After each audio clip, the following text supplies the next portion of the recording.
Hi Libra and Libra rising, this is your October 2016 forecast. So the month starts off very auspiciously for you with a new moon on the 1st of October in your first house. So this is where the sun is going to spend the bulk of the month, in the first house, which is all about you. So with Jupiter here and the sun and moon together with the new moon, it's really going to boost your confidence, your vitality. It's going to be good for your health. It's going to be good for getting out there into the world, for networking, partnerships. And Jupiter is going to be in your first house for a whole year. And although it's been there since the 9th of September, this new moon kind of inaugurates it. So it's a very auspicious start. And the first 2 weeks of this month, you really want to take the initiative. This new moon energy can really bring a lot of the things of Jupiter, which include travel opportunities, learning opportunities, business opportunities. So you really want to make the most of it. Take the initiative, take those first steps, start thinking through your ideas, connecting with people. So, if you've been born around the 29th or the 1st of October, you'll have a new moon birthday or solar return. So this is going to be a new start for you, a totally new chapter of your life, and things can take a completely different and positive direction. But for all Libras with Jupiter and Sun and Moon in your first house or on your ascendant, this new moon is really going to give you confidence, and like I said, it's going to be invigorating. It's really going to give you potentially prominence and recognition. So make the most of this opportunity and move and shake and get yourself out into the world. A new moon is also about reinventing the self. So you might want to consider ways that you present yourself, and so you'll be very receptive to the impression that you're making on other people. So put your best foot forward and jazz up your style, and really, like I said, make the effort, especially in the first 2 weeks of this month, to take the first steps of any action plan or course that you want to take, and things should go very well for you. Okay, so Venus is going to be in Scorpio until the 24th of October, and in your second house. In your second house, Venus can bring financial blessings, and it's not to say that all of you will be winning the lottery, but it can show money coming in rather easily, and it does bring a lot of the good things in life. Venus likes comfort and security and luxury, so you may also be thinking of investing in art or something beautiful, and spending money on food and drink and really luxuriating a bit with Venus's placement here. But with all the energy happening in your first house, it's not unlikely that things that you get off the ground will actually bring financial rewards. In fact, it's very much in keeping with the symbolism. Mars has moved into Capricorn and will stay there for the month, and Mars is going to be in your fourth house. In Capricorn, Mars is exalted, so it's very strong. The fourth house is also a very crucial point, or it's an angle in the chart. So it's your home, it's where you feel rooted and connected, it's family and connections. And Mars in the fourth house can make you really inspired around home improvements, decoration. If you buy real estate, this would be a good aspect or good planetary placement for investing in homes, construction. But for the rest of us, a lot of your energy is going to be invested into, making the home a better place, redecorating, like changing up schemes, gardening. Mars in the fourth can also make you a little bit more irritable with family members and people that you live with. So there could be some conflicts around home and home matters, or in terms of real estate, and, or maybe just conflict in the way that the home is run and managed. So Mars is very efficient in Capricorn, and it's in your fourth house about every 2 years. So like I said, you're really going to be wanting to get rooted and grounded and change things up so that, your home setting is, a smooth and stable base of operations. And look, if there are conflicts, use this, strong Martian energy to clear the air, rather than have explosions. Constructively try and work out issues, and, just realize that what you're really trying to do is make things comfortable and secure for yourself. So expanding those bases of operations. The full moon on the 16th is going to be a little bit more turbulent. You know, it's going to be in your house of relationships. So this would be affecting partnerships, significant others. So expect some surprise events around this time. But more on that later. Let's look at some of the aspects this month. So the 1st of October, like I said, kicks off with that new moon. And very positive and optimistic and buoyant. And like I said, can bring a lot of opportunities around travel, learning, and study, and really getting personal business projects or a project around the self, which could be the reinvention of you in some way, like presentation. You know, this will be a strong orientation. And so put some effort into it. And like I said, you might want to rethink how you present yourself because you'll be feeling a lot more optimistic. On the 1st, the Sun will also sextile Saturn, and this is also part of the new moon configuration. This really balances the Jupiter energy. Often Jupiter can be very optimistic and hopeful, and like I said, there's confidence and, you know, vitality, and of course, having a good time. And in the first house, this can possibly mean gaining weight, but only because you're having such a good time, so don't worry too much. You can go on that diet later. But with Saturn in the mix, especially in the new moon, this helps you take constructive action, you know, to make plans to get things done. So, you know, you'll be able to actually, you know, make your ideas more concrete and work on steps to realize your vision and steps to do the work that's involved in whatever project you're considering or want to launch. So very balanced new moon energy at the beginning of the month. And Venus will also be trining Neptune at this time. And this is very imaginative, creative, inspired. So it really adds to that good feeling. So, you know, if you want to project yourself through the arts and through other creative ventures, then this is a good time. It's also, you know, good for romantic fantasy and imagination. So lots of good energy for inspiration, for action, and for projecting yourself and getting things off the ground. On the 5th, Venus will sextile Pluto and Mars will square Jupiter. So this is an easy aspect and a difficult aspect. Mars squaring Jupiter can show a real surplus of energy. So if there is a project in the home, you know, or real estate that you want to invest in, this is good energy for that. So just don't let the energy get too much for you. Use it constructively. So this is good for home improvements. It's also good for, like I said, you know, starting on that redecoration scheme. And so, like I said, a lot of energy around the home and property matters. And Venus sextile Pluto, you know, a nice aspect again for relating and for creativity. So you can bring some of that energy into the home if you're redecorating, whether it's in your garden or in your bedroom or in your lounge. You know, you'll have a more aesthetic touch, and it's good for interactions and relationships too.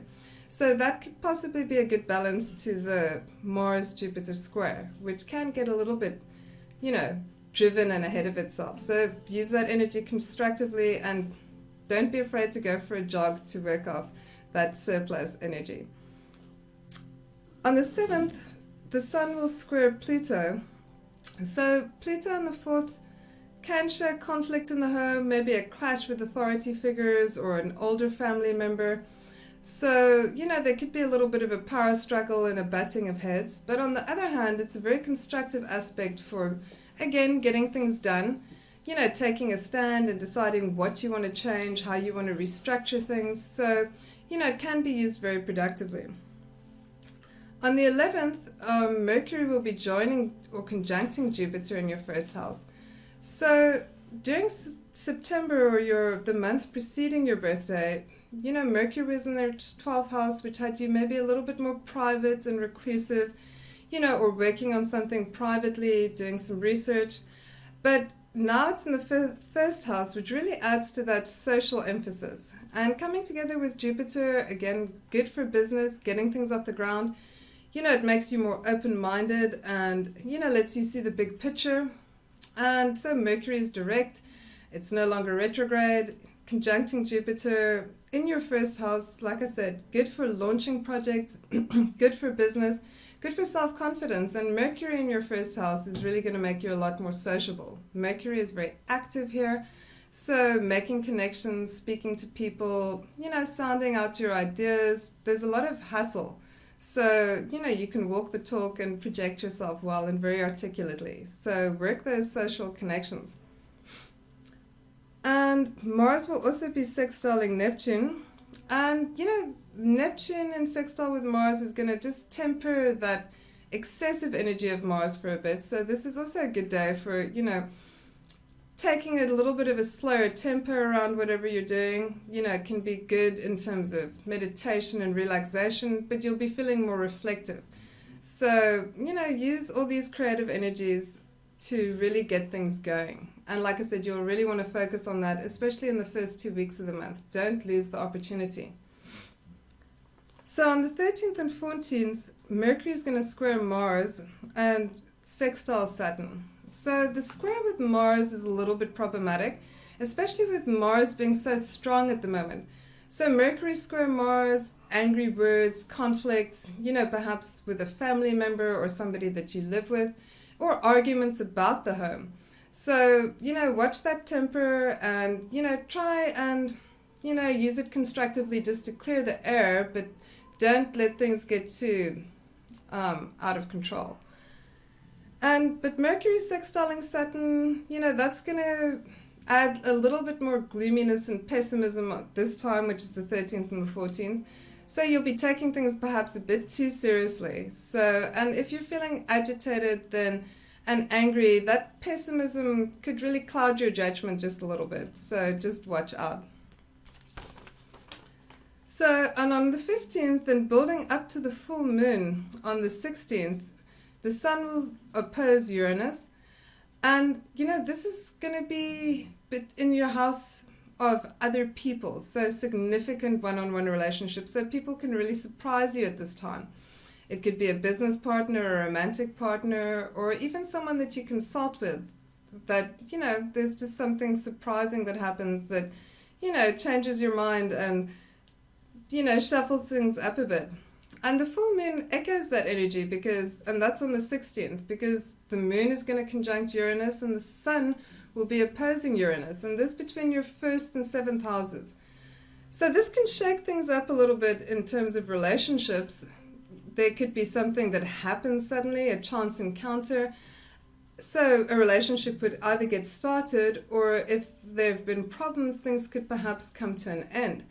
And like I said, this doesn't have to be romantic partners. It's anyone that you have a significant interaction with. So it could just be a little bit of a turbulent time. The moon and Uranus can be problems with women.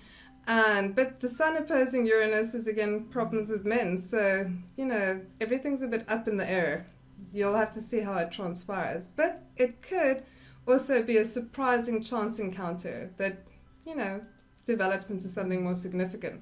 So very much this month, the theme is going to be about you in the world and how you relate to other people.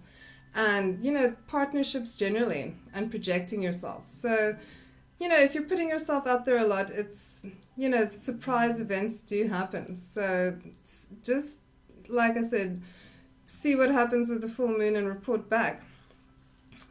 Okay, so on the 19th and the 20th, Mars will conjunct Pluto and Mercury will oppose Uranus.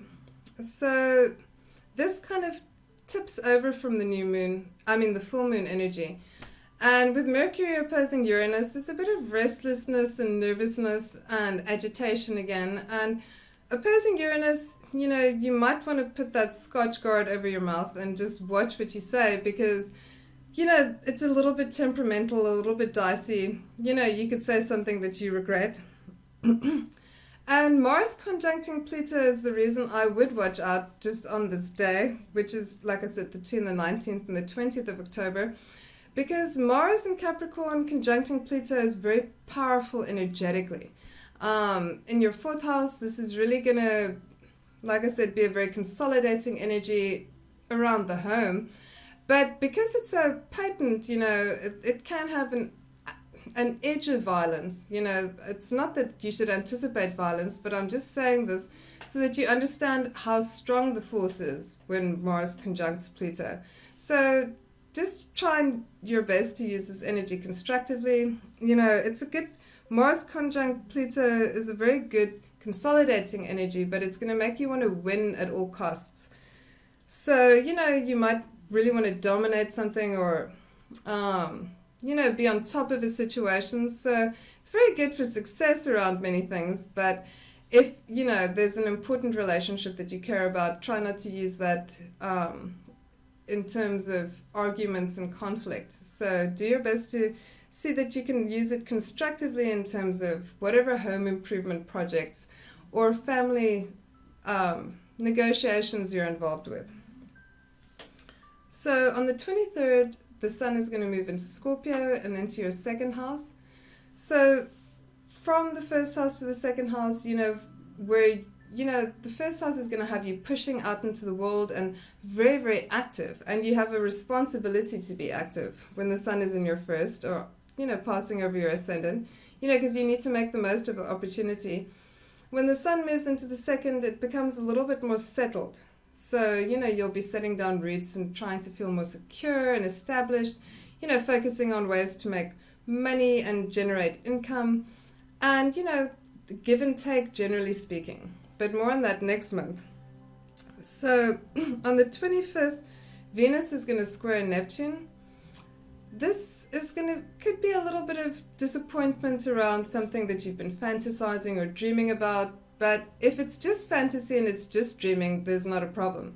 Where a hard aspect with Neptune is more concerning is where, you're dealing with reality. So things don't necessarily play out as they had in your head or in your beautiful dream, but still a creative aspect and one that you can use artistically.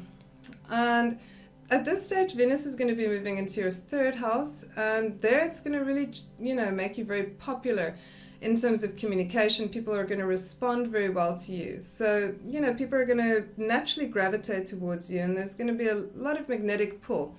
So good for, expressing yourself artistically, but also romantically, and good for just pleasant communication by and large. On the 29th, Mars will square Uranus, and if you are investing in property, then this isn't a good time to move ahead. Uranus can bring chance surprises and encounters. And so there could again be the potential for conflict with a family member or an eruption or an argument. And like I said, when Mars is in your fourth house, you feel a little bit more agitated and irritable. It's a very strong point in the chart, and it concerns you personally to such an extent that, especially with Mars being so efficient and constructive and practical in Capricorn, you want to get things done your way. And, so if anyone gets in the way, they'd better watch out. And, you're very much going to have an attitude of, well, I'll handle this because you don't seem to be able to. So, it's just, like I said, this Mars square Uranus, you just want to take it a little bit easier. And if you are investing, then not a good day for it. So on the 29th, Venus is going to conjunct Saturn in your third house. So Venus and Saturn together can be a little bit variable. Venus being attractive and about love and beauty and harmony, and Saturn being a little bit more constricting. It can show withholding of affection. But so it's not necessarily good for romance, but it is good for lasting connections. So, this happening in your third house of communication, maybe working on, communications or, connecting with people in a more profound way, in a lasting way. So, it would be a little bit less whimsical with Saturn conjuncting Venus. So, you'll take things a little bit more seriously. You'll want people to commit, to be loyal and steadfast, but it's a very good consolidating energy. So if you've been up in the air about various things, this aspect can kind of bring things together, and maybe you'll make up your mind one way or the other. So on the 30th, Mercury is trining Neptune, and Mercury and Neptune, very good for poetry, inspiration, for philosophy, for, flights of fancy. So, where things have been very constructive and practical and involved for you this month in terms of getting things off the ground and doing things, this is a little bit more whimsical. It gives you a break in terms of, being able to dream a bit and think about lighter topics. So the month ends with a new moon in Scorpio, and that's going to be in your second house. And that's just before Halloween. And, you know, there's a good aspect between the Sun and Neptune. And, you know, this is very good for fantasy and role-playing and, you know, again, projecting yourself in a different way. So being a little bit more creative in your expression. So it's a kind of fitting, you know, into the month. Anyway, if you've liked this video, please like and subscribe. And thank you for listening.